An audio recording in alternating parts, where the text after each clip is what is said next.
Okay, so today we're going to make Schnitzel, which is kind of a German dish. There's other versions of it around other places. Specifically, we're going to make pork Schnitzel. And what I started with is 2 boneless pork chops. They're about a ½ inch thick. I've already pounded out one. I'm pounding out this one to a 1/4 inch with the flat side of the mallet, not with the tenderizing side. So you get it back to about a 1/4 inch thick. And I'm going to go now over to the breading station on the other side, and I'm going to invite Donna to come join me here for the rest of this. Okay, so with the breading station, I'm going to start with some flour. I have a tablespoon of flour here that has a teaspoon of salt in it. I want to make sure I get this completely coated, and like so, and then shake off the excess. You don't want the excess flour. Flour helps the egg to adhere, and then the egg, of course, is going to help the breadcrumb to adhere. So here I have 1 egg beaten with a little bit of water to thin it out. Some people like to use milk. That's fine too. Okay.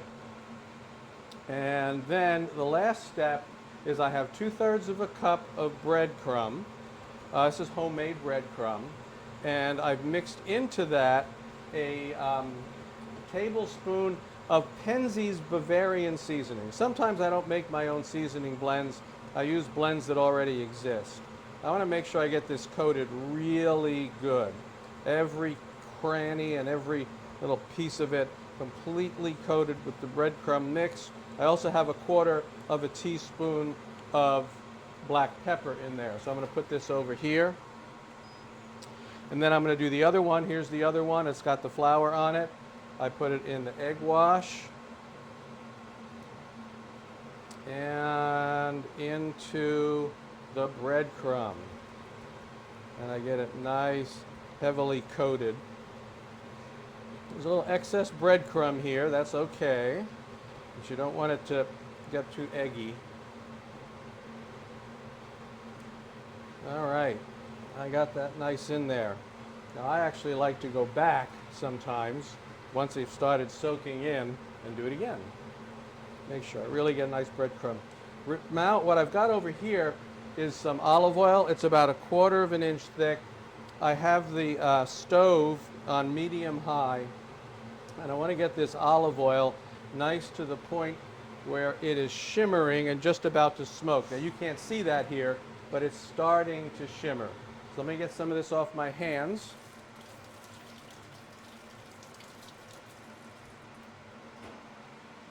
All right, this stuff out of the way, and I'm going to put the first one in. You want to make sure this is hot because you don't want the oil to soak into it.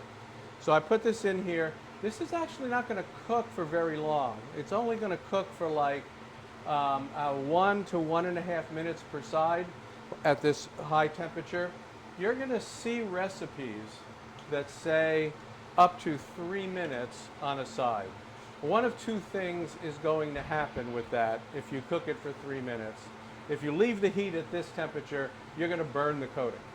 If you lower the heat, it's going to make it oily, right? It's not going to, the oil's going to want to get into it.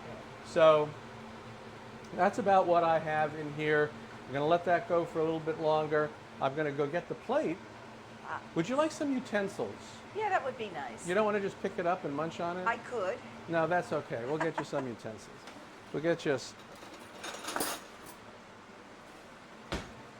Okay, the other thing, by the way, if you cook it for 3 minutes on a slide, you're going to slam the pork. I mean, it's going to be dead. Yeah. And you don't really want it to be that cooked. So I've got a plate here for Donna. It's about time to flip this over, so I'm going to grab my tongs because also I can't do this with my fingers either. Okay. And you see it's nice and brown on that side. It's not burning. So, like I said, it's kind of important not to cook it too much because otherwise it's really going to get chewy and miserable tasting. So I'm going to let that finish cooking. When it's done and I put it on the plate for her, well, first thing I'm going to do actually is I'm going to blot a little of the oil off of it. I'm going to put it over here, let it drain a little bit, blot some of the oil off. Then I'm going to decorate it a bit. I got some parsley here, put some lemon zest, and I'll give you a squeeze of lemon on the side. All right, so we're just about done. I said it shouldn't take that long. Yeah, it feels good. Let me just check and see if the breadcrumb on the other side is browned. Most certainly is. Okay, so I'm going to put it down here. I'm going to pat it dry. Flip it over. Pat it dry. We're going to put it on the plate for Donna. I'm going to hit it with some parsley.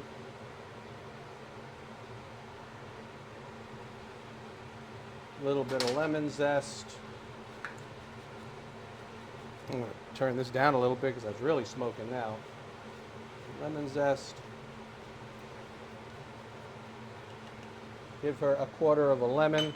And while she's testing that out, I'm going to put the other one in. This is mine.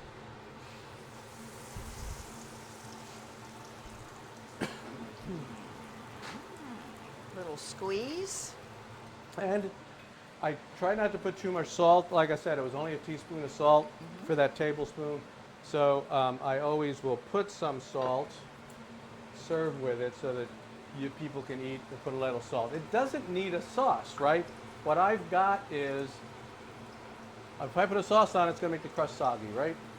Yeah. So it's got plenty of flavor with everything in it and in the seasoning. What do you think? I was wondering, in fact, the seasoning comes through really well. The pork is perfectly done. It's still moist. And it is not pink, for those of you who are afraid of pink pork. Yeah. Very hard to get something this thin to be that, Yeah, have that little bit. Yeah, you want to make sure it's cooked, but not too much. Whoop, but not dry. Perfect. Okay, very good. So, Donna likes it. I'm going to finish cooking this one over here, and we're going to have some dinner. Thank you for joining us, and we'll see you next time.